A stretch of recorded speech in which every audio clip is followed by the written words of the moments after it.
Hey YouTube, Dawson Ryder here. Welcome to my review for Kikai Sentai Zenkaiger episode 46. So it's really funny because in the last episode review, I talked about how I wanted us to be done with the dumb filler of the week plots. And this week clammed in 3 of them. It crammed in 3 of them. Now, to be fair, it did have a purpose. I just found it to be kind of funny. Basically, the main premise of this week's episode was Gege proving himself to the Rangers. Because he revealed to himself last week. He didn't reveal it to himself. He looked in a mirror and said, "I'm a god."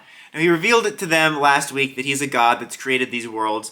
I don't know whether he means just some of the worlds they've created, or all of them, or our world. Like, does he think he's God?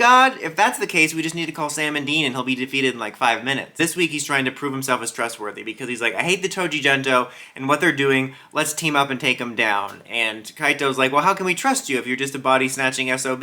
I thought, honestly, he was gonna say like, no, it's not honorable to ambush him. I'm like, I'm so glad he didn't say something stupid like that. Basically just wants proof that he can be trustworthy since he's doing shady stuff anyway. So the way he's proving himself is he says, okay, well then I'll tell you the next monster that's gonna attack.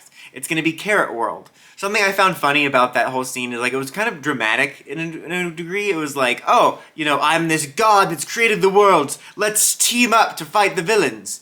The next villain's Carrot World. And then, lo and behold, it is Carrot World that attacks. And he's effectively predicting each monster that comes out because he's the one that sends them out. Like back at the base, he's like, let's send Carrot World, let's send Sapphire World, let's send Bat World. And then he sends all those out.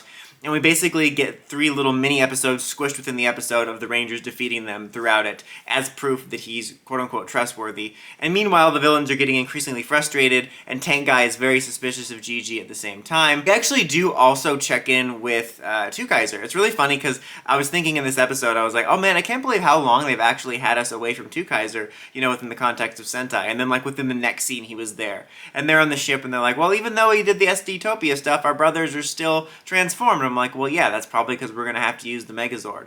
I get a feeling that by the end, they're gonna like be back in their normal forms, but they're gonna be able to transform into their little SD-topia forms since they might need to use it for future specials or whatever. Basically, we're setting up for them coming back, so we should see them back on the ground within an episode or 2, I'm going to assume. And then, as also part of him proving his trustworthiness, Gege that is, not Zenkaiger, he leaves Stacy's body, and he agrees to kind of just shift between the bodies of all the Zenkaigers, because they do like an I'm Spartacus scene where they're like, okay, use my body. That sounded. We get a nice scene between Kaito and Stacy, where Stacy's like, you know, I was just trying to prove myself as better than my dad, and look how far I've fallen. Like, look what has become of me because of this one driving purpose I had.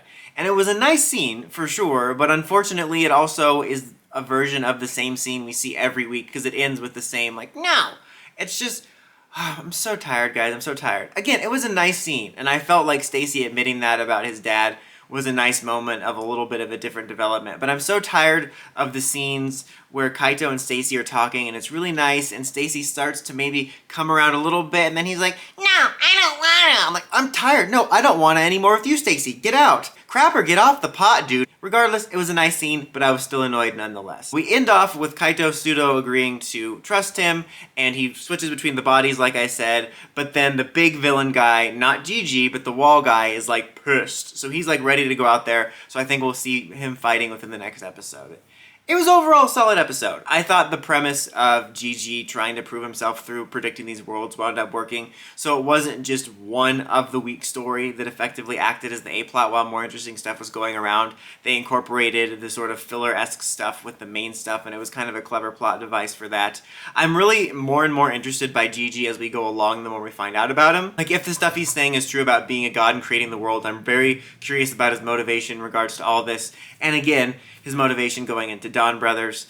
You know, the stuff with Stacy is some good stuff. I'm just ready for him to redeem himself or not. I mean, we know he's going to, but I'm just tired of it. But overall, solid episode this week. I would give it a 3 out of 5. What did you think of this week's episode? Let me know in the comments as always. Until next time, like, comment, subscribe, and climb the steps and ring that bell so you can notifications for my videos. Dawson Ryder, signing out.